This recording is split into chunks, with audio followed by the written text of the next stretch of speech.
वन्दे प्रागजितकल्पमनहं ब्रह्मस्वरूपं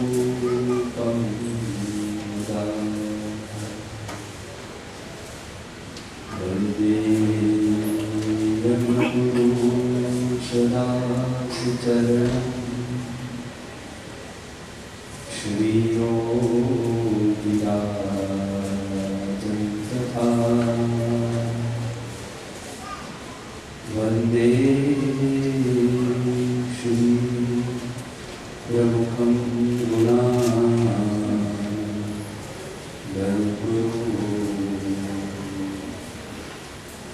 मोक्षाय भक्त्या सदा गुणातीतोऽक्षरं ब्रह्म भगवान् पुरुषोत्तमः जनोजानन्दितं सत्यं मुच्यते भववन्दना। श्री स्वामिनारायण भगवान जय। अक्षर पुरुषोत्तम महाराज जय।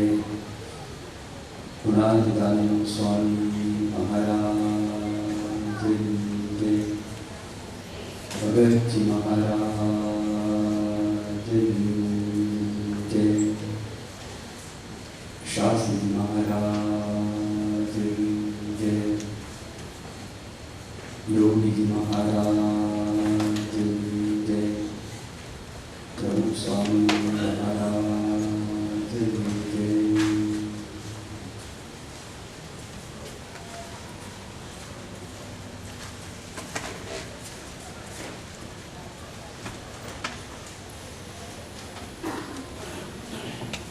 જયરામદાસ જગન્નાથપુરી માં શ્રી મહારાજને મળ્યા અને જગન્નાથપુરીની અંદર ત્યાં આગળ રાજા હતા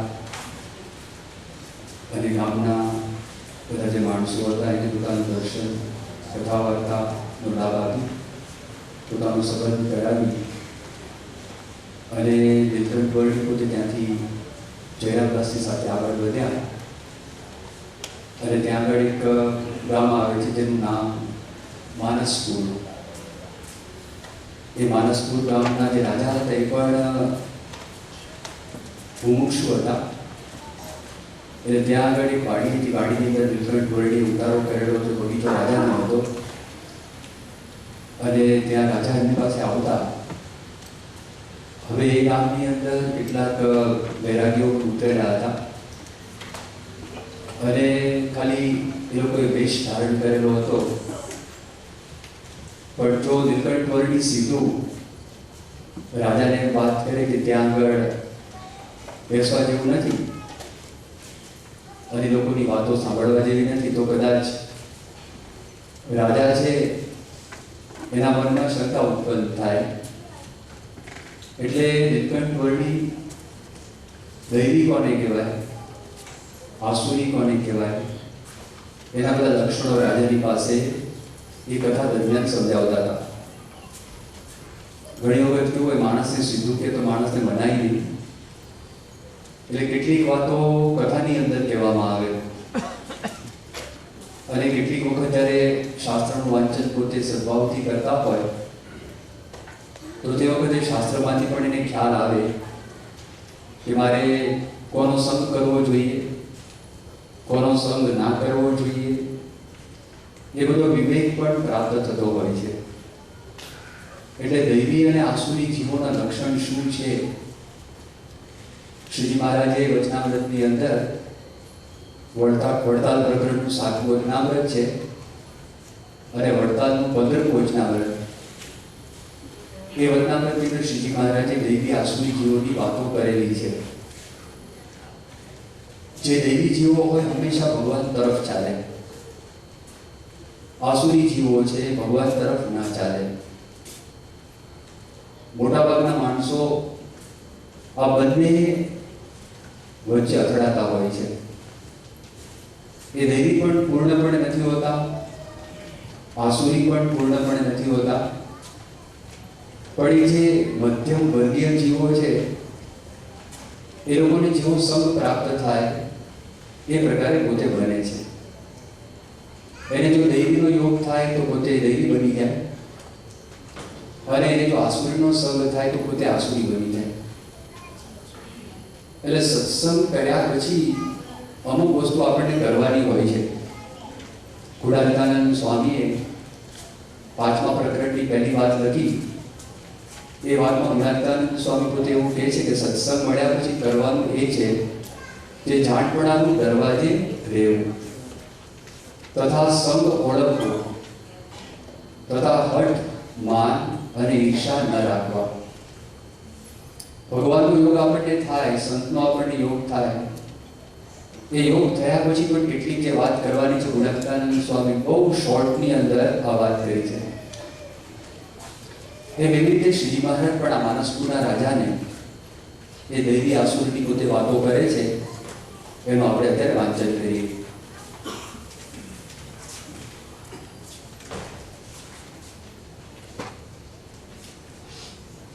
હે દ્રુપાળ સુળ ચિત્ત તું ધરી, બે પ્રકાર જન દૈવી આસુરી, તે તણા અલ્પ લક્ષણો કહું, ઓળખાય નિજ લક્ષણે સહુ, દૈવી જીવ દિલમાં દયા ધરે, ક્રૂર કર્મ કદી તે નહીં કરે, જન્મથી જ શુભ લક્ષણો દિશે, પાપ બુદ્ધિ નહીં લેશ તે વિશે. નીલકંઠ વડીએ વાત કરી કે દૈવી જીવ છે એના દિલની અંદર હંમેશા દયા હોય છે. એ કોઈ દિવસ ક્રૂર કર્મ કરે નહીં, એનામાં ક્યારેય પાપ બુદ્ધિ ના હોય, અને જન્મથી જ આ બધા લક્ષણો આપણને એમાં દેખાય છે. દોષ દેખી દિલમાં સદા ડરે, ધર્મ કર્મ નિજ ચિત્તમાં ધરે, તે કદાપી રહી દુષ્ટ સંગમાં, રંગી થાય નહીં દુષ્ટ રંગમાં, ક્રોધ લોભ નહીં જાજી કામના,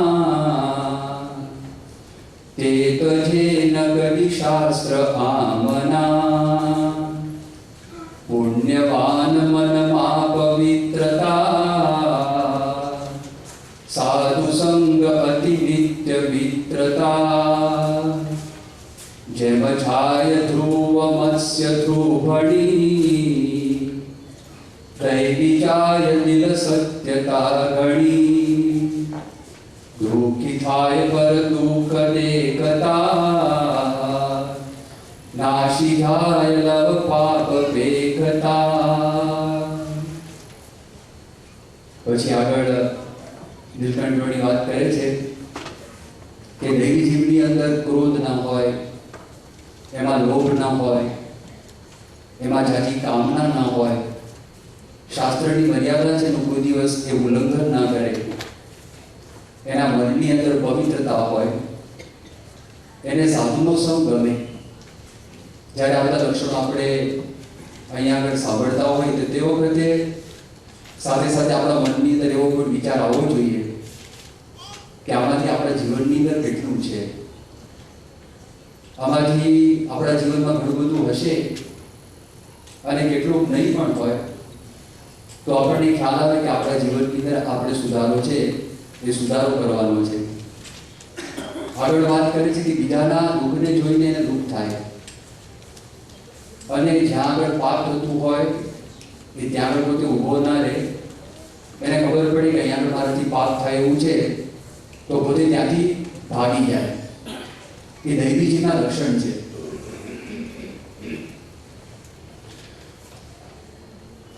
લાજ લાજ શર્મ અતિલોકની ધરે,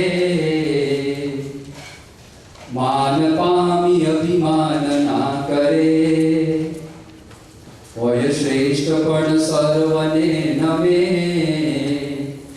નિત્ય કર્મ પરમાર્થનું ગમે, સૌખ્ય સાજ પરલોકનો સજે, ભાવ રાખી ભગવાનને ભજે, ક્લેશ વેર વ્યસનાદિથી ડરે, સર્વકાળ મન શાંતતા ધરે, કષ્ટકાળ ઉપર ધૈર્ય આદરે, દોષ દેખી પરના ક્ષમા કરે, ગંભીરાઈ ગુણ હોય જે ભને, દૈવી જીવ કહીએ જતે વને. આગળ વાત કરી એના જીવનમાં લાજ હોય, એમના જીવનની અંદર શરમ પણ હોય. કોની લાજ અને કોની શરમ, લોક લાજ એના જીવનમાં હોય. એને ગમે તેટલું માન આપીએ તો પણ એ વ્યક્તિ ફૂલાય નહીં. એ માણસના જીવનમાં અભિમાન આવે નહીં. આપણે ગમે તેટલું એને માન આપીએ, સન્માન કરીએ તો પણ.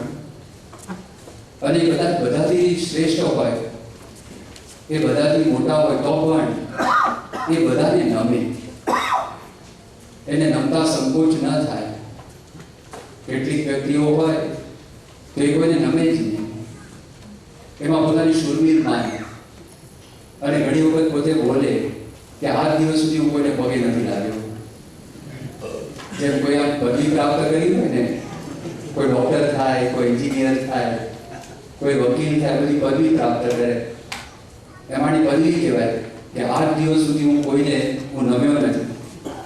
અને આમાં તો વર્ણન એવું કર્યું છે કે કદાચ પોતે શ્રેષ્ઠ હોય તો પણ એ બધાને નમન કરે, પરલોકનો પોતે સાથ સજે, ભાવ રાખીને પોતે ભગવાનનું ભજન કરે, હંમેશા પરમાર્થનું કર્મ કરે, કોઈ સાથે ક્લેશ કરે નહીં, કોઈ સાથે વેર રાખે નહીં, અને કોઈ પણ પ્રકારનું વ્યસન ના રાખે, અને હંમેશાના મનની અંદર શાંતતા વર્તતી હોય. ત્યારે કદાચ રિસેશન આવે, રિસેશન જ થતું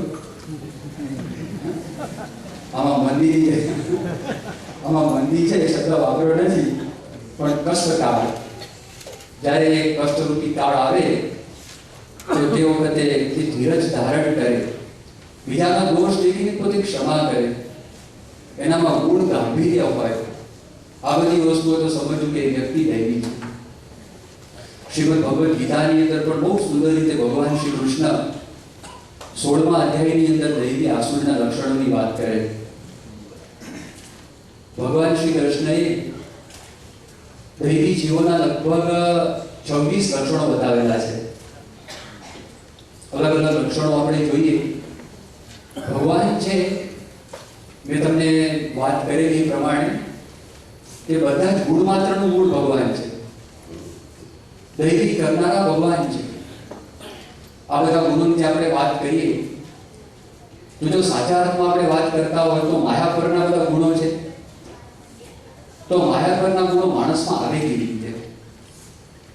માયા પરના તત્વો જો મળે અને એમની આપણા પર દ્રષ્ટિ થાય, એમની આપણા પર કૃપા થાય, તો આપણા જીવનની અંદર પણ આ બધા સદગુણો પ્રાપ્ત થઈને આપણે દૈવી બનીએ. કેટલી વખત માણસના મનમાં એમ થાય કે એમને કોઈ ભગવાનનો યોગ થયો ન હોય, સંતનો યોગ થયો ના હોય, પણ એમના જીવનની અંદર પણ કેટલાક સાત્વિક ગુણો આપણને જોવા મળે.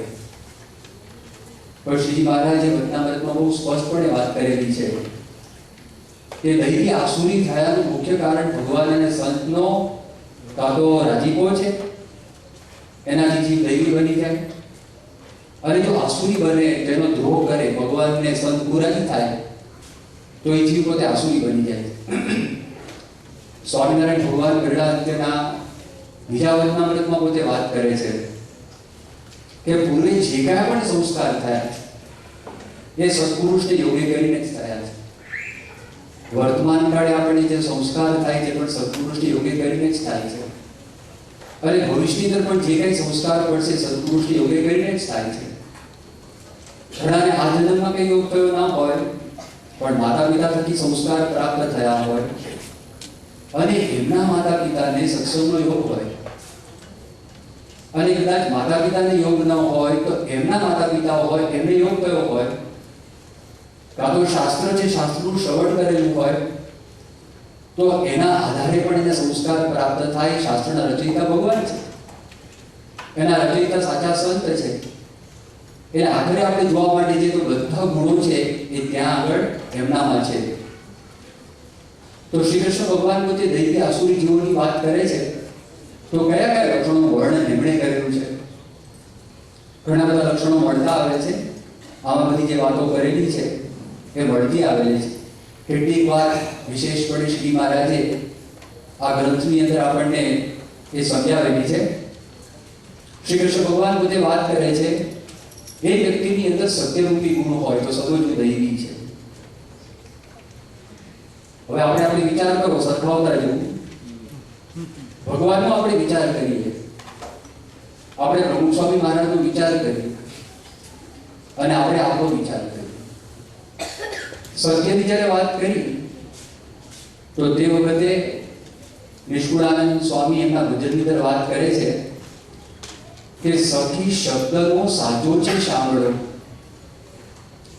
સખી શબ્દનો સાચો છે સાંભળો, કૂડા ન પડે રે કીધી કાનના કોલ. સખી શબ્દ છે. શ્રીજી મહારાજ પોતે શબ્દના સાચા હતા.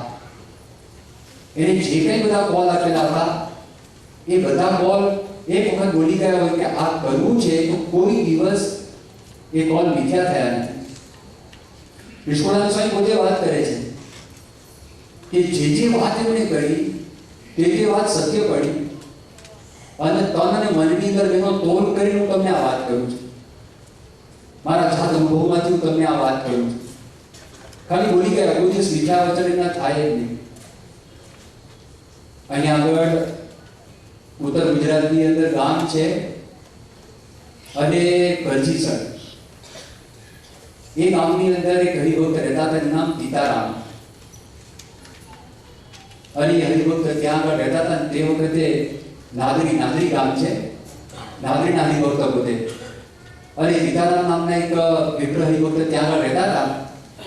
આખા ગામમાં કોઈને સત્સંગની ખાલી અમને સત્સંગ. અને શ્રી મહારાજનો પોતે કોલ છે કે અંતકાળે મારા જનને હું તેડવા માટે આવીશ. આ બહુ મોટી વાત છે, પ્રોમિસ આપે છે. અને આ પ્રોમિસ એક અત્યારે ખાલી રિઝર્વ બેંકના ગવર્નર હોય અને એ પ્રોમિસરી નોટ લખીને આપે, આપણા રોડ ઉપર એની સહી છે, એ કાગળિયું છે. પણ આપણે વિશ્વાસ છે આ કાગળિયું આપણે ગમે ત્યારે વટાવશું તો આપણને વાંધો નહીં આવે, આપણને એટલા પૈસા જરૂર પ્રાપ્ત થશે. એના આધારે એના વિશ્વાસે કરીને આખા દેશની અંદર, આજે આપણા દેશમાં વાત નહીં પણ આખા વિશ્વની અંદર તમે જ્યાં જે નાણું હોય, કોકને ડોલર હોય, રૂબલ હોય, યેન હોય, પાઉન્ડ્સ હોય, કે જે કાંઈ પોતાના દેશના નાણાં હોય, ક્રેડિટ કાર્ડની સિસ્ટમ હોય કે કેશ સિસ્ટમ હોય, આમ જોવા માટે જે કાગળિયું છે પણ એમાં વિશ્વાસ એક સહી થયેલી છે કે સહીના આધારે આપણે દુકાનમાં જઈને આવીએ તો એના બદલામાં આપણને વસ્તુ પ્રાપ્ત થાય છે.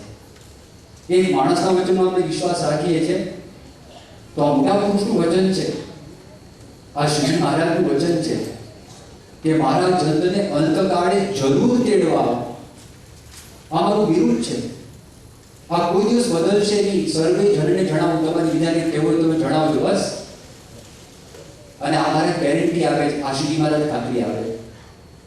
તો સીતારામ પોતે ભગવાનની ભક્તિ કરતા હતા કે ગામના બધા માણસોની મશ્કરી કરતા હતા. ગામના બધા માણસો એ બધું એવું કહેવા લાગ્યા, આપણું ભગવાનની ભક્તિ કરે છે તો ભગવાન એને વિમાનમાં લેવા આવશે, સોનાના વિમાનમાં.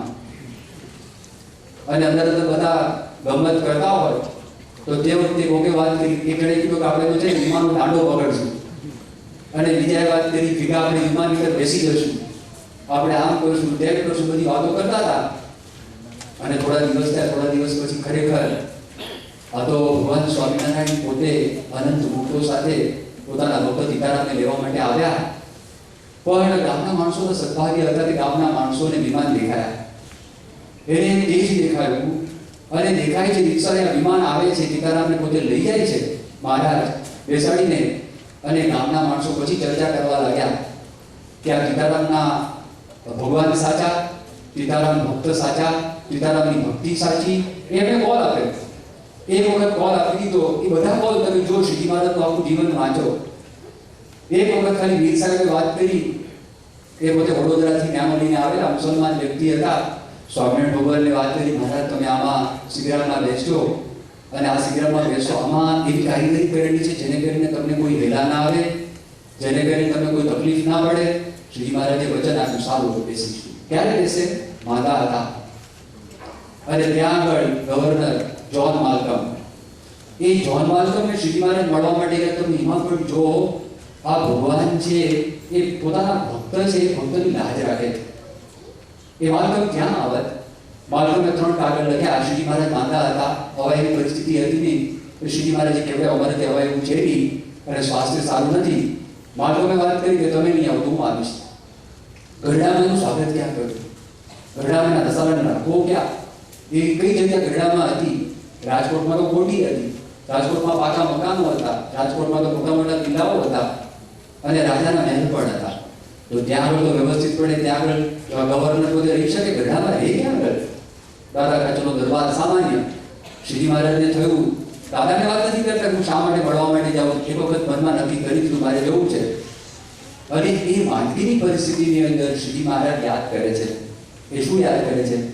કે મીર સાહેબનું જે જ્ઞાનો છે ને એ જ્ઞાનો લાવો. એના આપણે બેસીને જોવું છે. વચન આપ્યું પ્રોમિસ, એટલે પ્રોમિસનું પાલન કરે છે. આજે પ્રભુ સ્વામી મહારાજનો તમે વિચાર કરો, એક વખત સ્વામી કહી દીધું હોય કે હું તમારે ત્યાં આગળ આવીશ, તો પ્રભુ સ્વામી જરૂર પાલન કરે જ છે. એ બધા કામની અંદર પણ એને ખ્યાલ છે, એ બધું ભૂલતા જ નથી. અને કેટલા એક નહીં હજારો પ્રસંગો એવા છે કે જે પ્રસંગમાં એમને કહી દીધું હું તમારે ગામ આવીશ તો ગયા હોય. એમને કહી દીધું તમારી હું આ દુકાન છે, દુકાનના ઉદ્ઘાટનમાં આવીશ તો ગયા જ હોય. તે વખતે સ્વામીને વિચરણ કરતા લગ્ન નિમિત્તે સ્વામીને બોલાવ્યા હોય અને વાત કરી દીધી હોય, એ બધાની અંદર પણ પ્રભુ સ્વામીને ખ્યાલ હોય, સ્વામી હા પાડી દીધી અને સ્વામી ત્યાં આગળ ગયા હોય. પોતાની અગવડનો બિલકુલ વિચાર કરેલી એક સાવ તદ્દન આદિવાસી વ્યક્તિ, એક 5 વર્ષનો બાળક, એક વખત પ્રભુ સ્વામી મહારાજ છે એમને પોતે વાત કરી કે સ્વામી તમે મારે ઘરમાં આવશો? સ્વામી હું તારા ઘરે આવીશ, તારું ગામ ક્યાં છે વાત કર. અને પછી પ્રભુ સ્વામી મહારાજ આજે ગોધરા, પંચમહાલ એ આખો જે વિસ્તાર છે, વિસ્તારમાં આદિવાસીનો આખો જે વિસ્તાર છે, એમાં પ્રભુ સ્વામી મહારાજ જ્યારે વિચરણ કરવા માટે ગયા ત્યારે તે વખતે પ્રભુ સ્વામી મહારાજે સામેથી યાદ કરાવ્યું. બાપાએ વાત કરી પેલો 5 વર્ષનો બાળક આપણને કહી રહ્યો તો ગામ કયું છે? તો તે વખતે દિવેશ્વર સ્વામી વાત કરી, સ્વામી ગામમાં જવાય એવું નથી, અનુકૂળ થાય એવું નથી, ગાડીને પણ તકલીફ પડે એવું છે. સ્વામી તો આપણે એમને વાત કરી છે, આપણે એમને ગામ જવું છે. અવળની કોઈ વાત કરે ને સ્વામીને ગણતરી મનમાં એ વાત તો એમને છે ને ગમતી જ નથી. કોઈ કેમ કે આમ તેમ, પણ એમને એક વખત વાત કરી દીધી હોય કે આ વસ્તુ કરવી છે તો એ કરે છે. સ્વામીના ઘરે ગયા, એ આદિવાસીના ઘરે અનુકૂળતા નથી છતાં પણ વાત કરી હતી, સ્વામી હા પાડી હતી. અરે સ્વામી ક્યાં આગળ ગયા?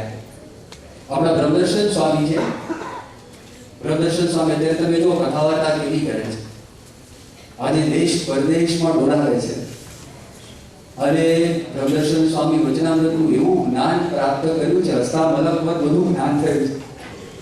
એટલો બધો અભ્યાસ કર્યો છે, એટલું બધું મંથન કરેલું છે, એટલું બધું પૃથક્કરણ કરેલું છે.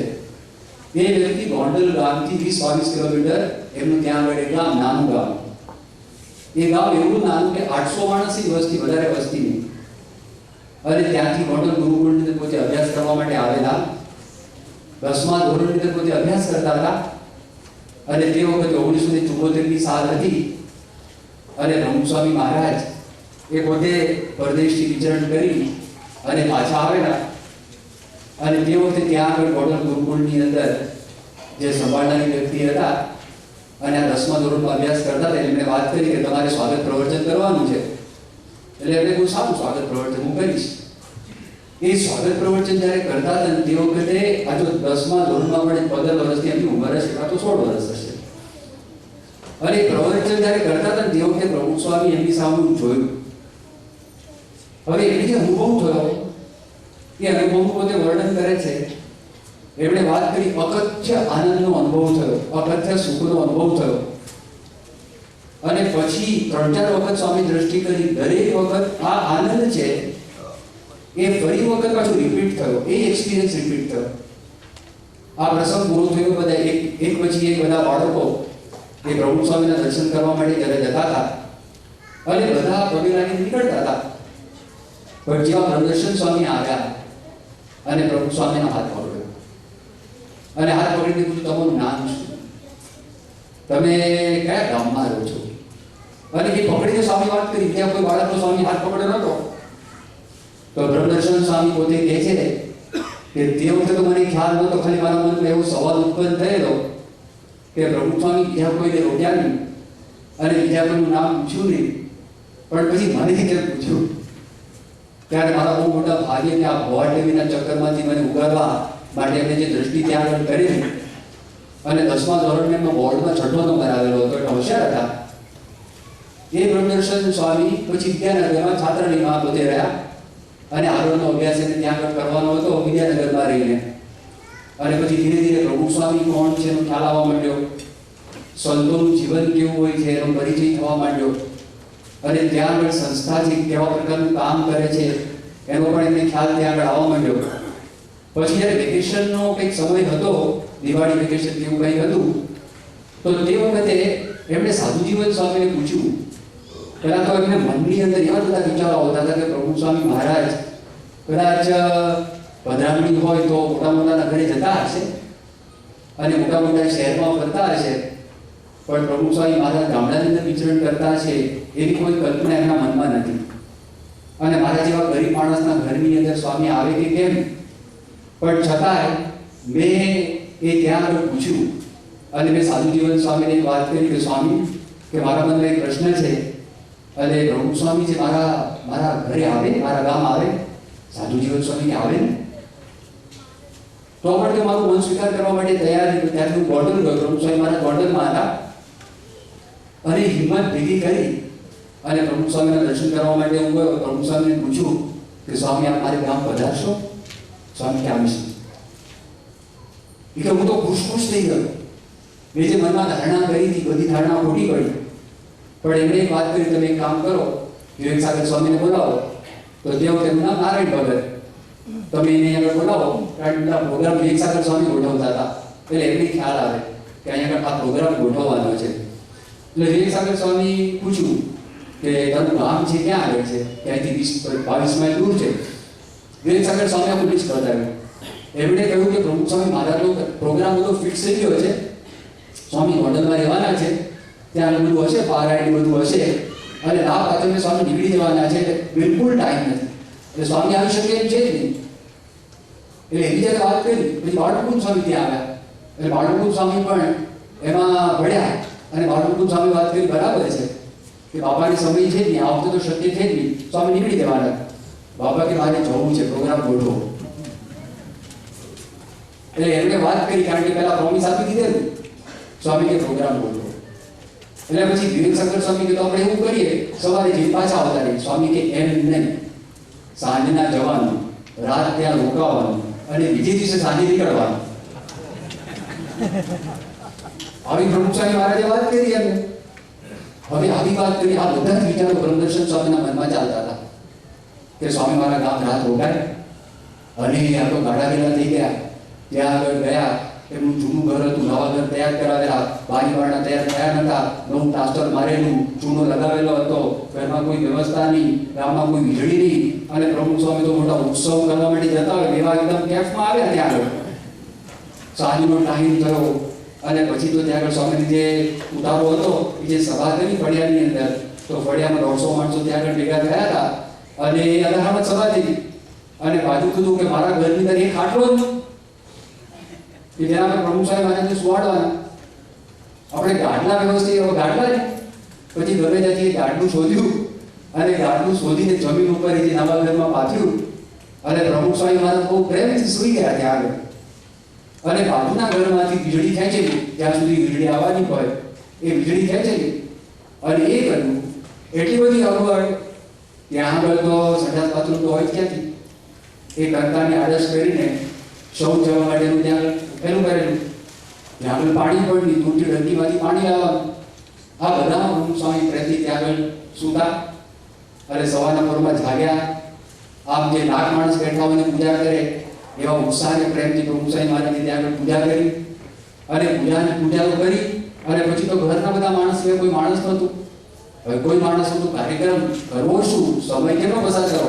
સ્વામી કે તમારી ખેતર છે? તો ક્યાં સ્વામી ચાલો ખેતર નહીં.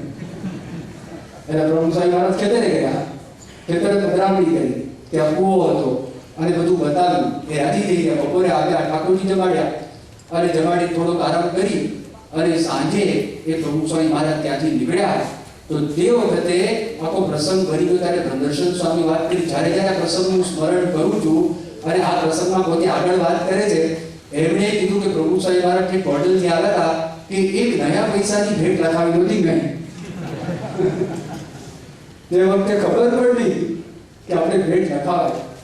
ખાલી પ્રભુ સ્વામી મહારાજ ઉપર આ બધું ખેતર જોયું હતું અને આ શિયાળો હતો એટલે મગફળીનો પાક થાય ત્યારે અગાસીમાં હું સ્વામીને લઈ ગયો હતો. ત્યારે પ્રભુ સ્વામી મહારાજ મારા ફાધરને ખાલી એટલી વાત કરી હતી કે 5 મણ મગફળી આ ગોંડલ છે ઠાકોરજી માટે એ તમારા ખેતરમાંથી મળી શકે? તેમણે કીધું મારા બાપુજીને હું પૂછી જોઈશ. પણ બ્રહ્મદર્શન સ્વામી વાત કરી કે મેં મારા બાપને વાત કરી હતી, કારણ કે મારા બાપને સત્સંગ થઈ અને ના પાડે. એટલે આ જ્યારે પ્રસંગનું સ્મરણ કરું છું તો મને બે પ્રકારના ભાવ ઉત્પન્ન થાય. એક હર્ષનો ભાવ પણ ઉત્પન્ન થાય છે, એક દુઃખનો ભાવ પણ ઉત્પન્ન થાય છે કે મારે ત્યાં આગળ સ્વામી પધાર્યા પણ હું કઈ બરોબર આગતા સ્વાગતા કરી શક્યો નહીં. ત્યારે જો વચનના સાચા એક વખત મનમાં નક્કી કરે કે આ કામ કરવાનું છે ઘરે. જય કૃષ્ણભાઈ હતા, 1990 સાલનો પ્રસંગ છે. હોસ્પિટલમાં હતા, પ્રભુ સ્વામી કાર્ડિફ પાસે કંઈક હતા, ત્યાં તો કંઈક સાઉથ લંડનમાં પ્રભુ સ્વામી મહારાજ હતા. હોસ્પિટલમાંથી એમણે ફોન કર્યો કે સ્વામી અત્યારે છેલ્લો સમય છે તો આપ પધારો એવી મારી ઈચ્છા છે. સ્વામી કે સારું. સ્વામીનું ત્યાં આગળ બધું હતું કામ અને પધરામણીનું કામ અને બધા હરિભક્તોને મળવા કરવાનું હતું. અને એ સમયની અંદર ખબર પડી કે જય કૃષ્ણભાઈ તો ધામમાં જતા રહ્યા. અને બીજે દિવસે સવારે પ્રભુ સ્વામી મહારાજે કોઈ પણ સંતોને કહેતા નથી, એક અરુણકુમાર ડ્રાઈવર એમને સ્વામીએ વાત કરી કે આપણે આ સ્થાનની અંદર જવાનું છે. ફોનમાં પ્રભુ સ્વામી મહારાજે પૂછી લીધેલું અને પ્રભુ સ્વામી મહારાજે સાથે ખાલી યોગીચરણ સ્વામી, નારાયણચરણ સ્વામીને સાથે લીધા અને એમને પણ પ્રભુ સ્વામી કહેતા નથી આપણે ક્યાં જવાનું છે. ખાલી એટલી વાત કરી કે તમે એક્સ્ટ્રા કટકા લઈ લો. એમને જો એક્સ્ટ્રા કટકા લેવાની વાત કરે છે એનું કારણ પણ કીધું. ઠાકોરજી માટે પાણી પીવાનો જગ લીધો અને પછી અરુણકુમારને છૂટ આપી.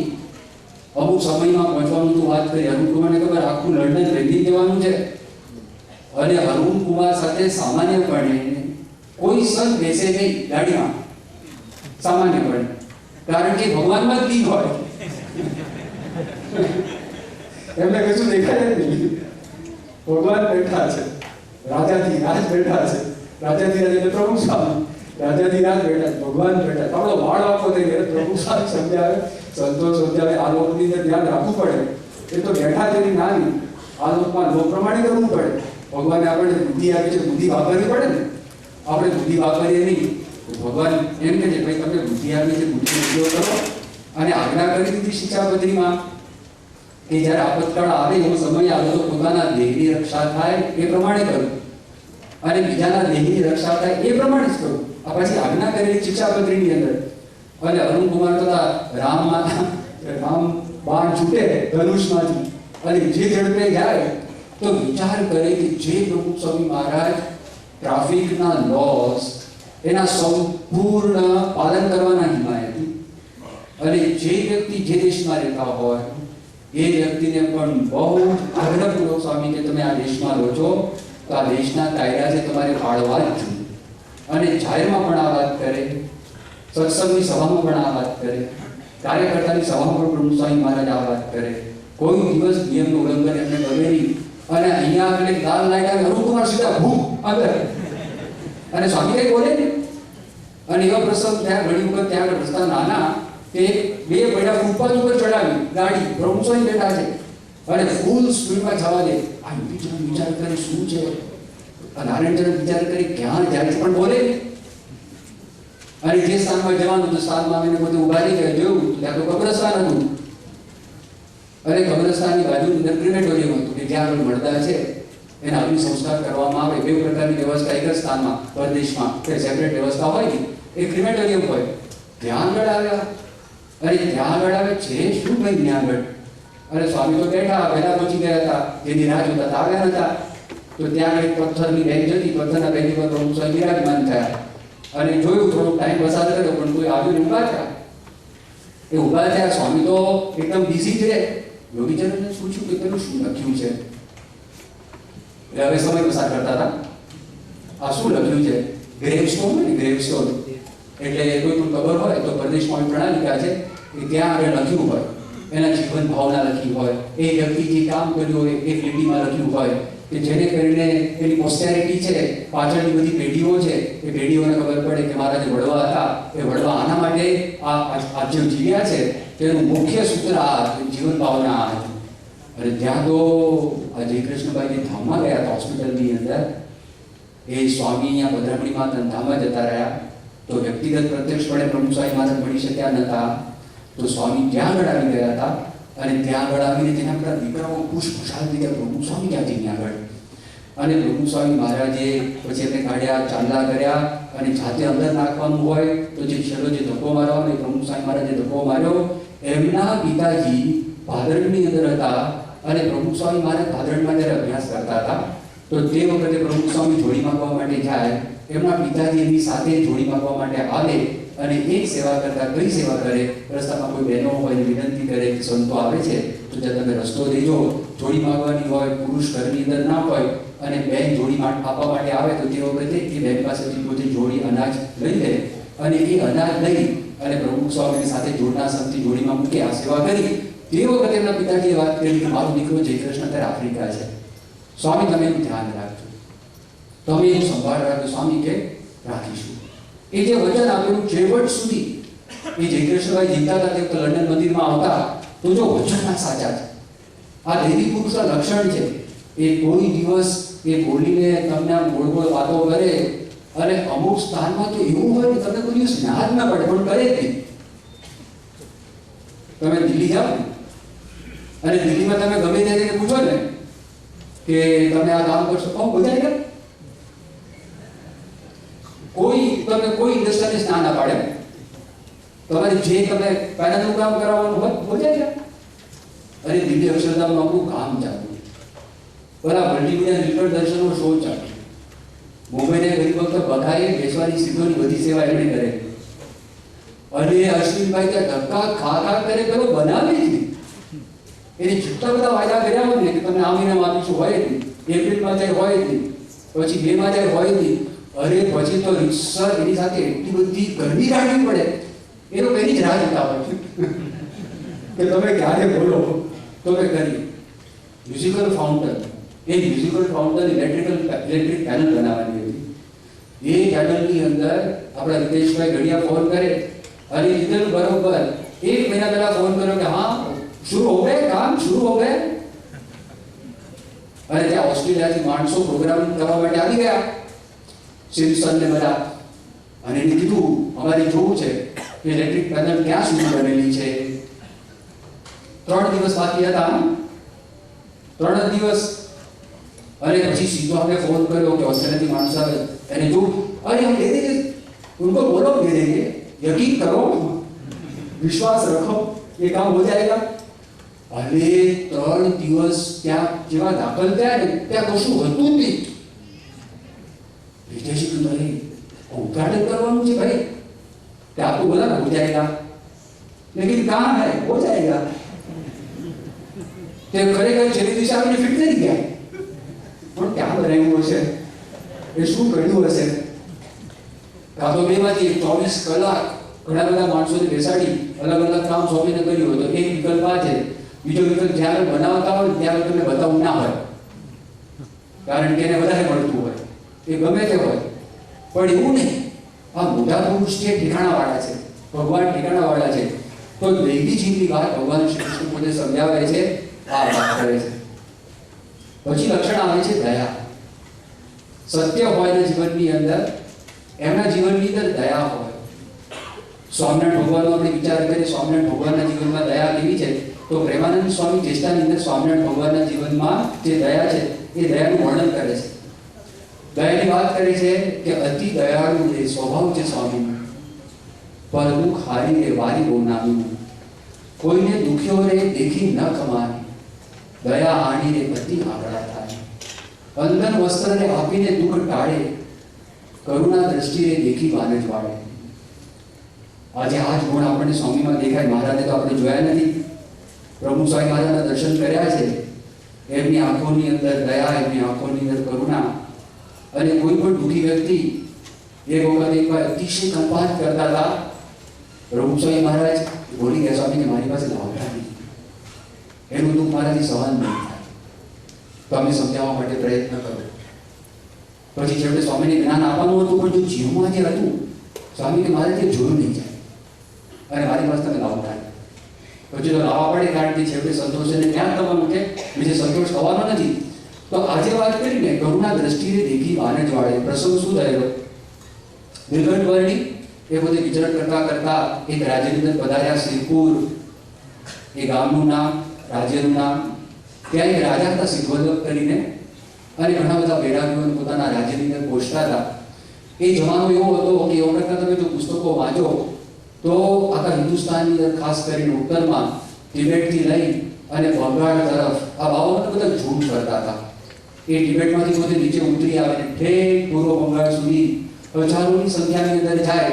રસ્તામાં જે કોઈ ગામ આવે એ ગામમાં પડાવ નાખે, જે તીડ આવે ને ખેતરને ખતમ કરી નાખે, એમ ગામ હોય એ ગામને ઘબરોડી નાખે. અને બધા જુવાન છોકરાઓ હોય, નાના છોકરાઓને ઘણી વખત ચોરી જાય અને પોતાની જમાત વધારે, અને એના જીવનની અંદર બીજી કોઈ વાત નહીં. એના જીવનમાં ગમે ત્યાં જાઓ, પોતે ખાવાનું માગે, બીજી બધી વસ્તુઓ માગે, આ લોકોની બધી ઈચ્છા છે, ઈચ્છાનું બધું પોષણ કરે. એ પ્રકારના જોઈને પણ બીક લાગે. એટલા માટે સ્વામિનારાયણ ભગવાને વાત કરી કે સાધુ એવા હોવા જોઈએ, એના કપડાં પણ સૌમ્ય લાગવા જોઈએ, એને જોઈને લોકોને શાંતિ થવી જોઈએ, એને જોઈને લોકોને બીક ના લાગવી જોઈએ. આપણે ત્યાં આગળ જો ગમે તે છોકરો ધમાલ કરતો હોય તો માતા પિતા એવું કહેશે, ભાવો પકડી જશે. તો એ ભાવો પકડી જશે એવું ક્યાંથી? એ પહેલેથી આવા સારા હોત તો નહીં.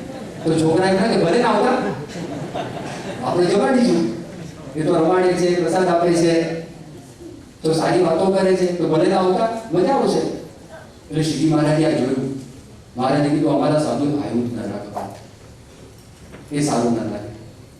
અમારા સાધુએ એવું ના કરવું, એ ચિત્ર વિચિત્રતા એવી ધારણ ન કરી જેને કરીને લોકની અંદર કંપારી ઉત્પન્ન થાય, લોકના મનમાં બી ઉત્પન્ન થાય. પણ એ બધા હતા ત્યાં આગળ, અને વહેમને લીધે, અંધશ્રદ્ધાને લીધે લોકો એની પાસે જતા, અને લોકો પછી પોતાની બધી ઈચ્છાઓ એની પાસેથી પહોંચતા. તે સિદ્ધવલ્લભના પેલા રાજની અંદર ઘણા બધા ભાવો ત્યાં આગળ ભેગા થઈ ગયેલા હતા. નીલકંઠ વર્ણી ફરતા ફરતા ત્યાં આગળ આવે છે, અને નીલકંઠ વર્ણી ત્યાં આગળ ફરતા ફરતા આવ્યા. એમને તો રાજાનું કલ્યાણ કરવું હતું, એના ભાવો સાથે કંઈ લેવા દેવા હતા નહીં. નીલકંઠ વર્ણી ત્યાં આગળ આવ્યા, રાજાને આકર્ષણ થયું, રાજાને શાંતિનો અનુભવ થયો. એક સૌમ્ય મૂર્તિ હતી, એ મૂર્તિમાં આકર્ષણ જેવું છે. ગમે તે વ્યક્તિ આવે, પણ જો ખરેખર થોડો ઘણો પણ દૈવીજી હોય અને થોડી ઘણી પણ શ્રદ્ધા હોય, એને આકર્ષણ થયા વગર રહી જાય, એ ચોંટી જાય, પ્રથમ નજરે એમાં ખેંચાઈ જાય. આજે સ્વામીના જીવનમાં લોકોને અનુભવ થાય છે. એનું કારણ શું? એનું કારણ આ છે કે ભગવાનને પોતે ધારીને બેઠા છે. પહેલાને પણ આકર્ષણ થયું, આકર્ષણની સાથે બેઠક ઉઠક કરવા લાગ્યા. એક વખત પોતાના દરબારમાં લઈ ગયા, જમાડ્યા. એ જમાડ્યા બધા ભાવોની ઈચ્છા ઉત્પન્ન થઈ મનની અંદર કે આવું કેમ છે. એક વખત એવો પ્રસંગ થઈ ગયો કે એ પ્રસંગની અંદર બહુ વરસાદ છે, એ વરસાદ પહેલા ઝરમર પડતો હતો, અને બાવાઓ બધા એ રાજાઓ પર પ્રભાવ પાડવા માટે પોતાની દેહાતી દશા છે એમ સમજાવવા માટે પોતે ધ્યાનસ્થ મૂર્તિ ધારણ કરી બેઠા હતા. વરસાદ પડ્યો, સામાન્ય વરસાદમાં નીલકંઠ પણ બેઠા હતા, બીજા બેઠા હતા. પણ જ્યારે તોફાન થયું અને આંધી આવી, એ બધા ટપોટપ નીકળી ગયા. ઘરનો આશરો લીધો, બીજો આશરો લીધો, ત્રીજો આશરો લીધો. નીલકંઠ ત્યાં બેઠા હતા, આખું શરીર એનું માટીથી ભરાઈ ગયું હતું. અને પછી સિદ્ધવલ્લભના મનની અંદર પણ ચિંતા થઈ કે આ લોકો બધા ધ્યાન કરે છે, તો બાબાઓનું, વૈરાગીઓનું, નીલકંઠનું શું થયું હશે જોવા માટે ત્યાં આગળ આવ્યા. તો બધા નીકળી ગયા, ખાલી નીલકંઠ સિવાય કોઈ હતું જ નહીં. અને તે વખતે એમને થયું કે ખરેખર આ બહુ મહાન પુરુષ છે, પણ પોતાના ઘરમાં લઈ જાય છે, એ નીલકંઠની સેવા કરે છે, નીલકંઠના પગ દાબી આપે છે, એવું બધું કરે છે. તો તે વખતે કેટલાક આજે વૈરાગીઓને ગમ્યું નહીં. એના મનમાં એમ તો નાનો બાળક છે અને બાળકને આટલી બધી સદ્ધરા કરે છે, અમે લોકો આટલા બધા વખતથી આગળ છીએ, તો અમારા માટે એવો ભાવ નથી. એટલે પછી મનમાં વિચાર થયો કે આપણે નીલકંઠ ઉપર અભિચાર પ્રયોગ કરીએ. એ જમાનો ખરેખર એવો હતો કે ઘણા માણસના મનમાં પ્રશ્ન થાય કે અભિચાર પ્રયોગ છે લાગુ પડે કે ના પડે. પણ અભિચાર પ્રયોગ એવા હતા, માંત્રિકો પણ હતા. એ શ્રી મહારાજે ના પાડી, જે માર્ગે કોઈ દિવસ જવું નહીં. આ તો સાધુતાનો માર્ગ છે, દરેકનું હિત ઈચ્છું, દરેકનું કલ્યાણ કરવું. કોઈનું બગાડવા માટે આપણે આવ્યા નથી. ખાલી પૈસાને ખાતર કોઈ વ્યક્તિને મારી નાખવા, કોઈ પૈસાને ખાતર કોઈ વ્યક્તિનું ધનોત્પન્ન કાઢી નાખવું, એ વ્યક્તિનું પોતાનું ધનોત્પન્ન નીકળી જાય. અને જો ખરેખર ભગવાનનો આશરો હોય તો મલિન દેવ દેવતાની તાકાત નથી કે આપણને કાંઈ પણ કરી શકે. એની કોઈ તાકાત નથી. આપણે સુખ દુઃખ આપનારા કેવળ ભગવાન પરમાત્મા છે, બીજા કોઈ છે નહીં.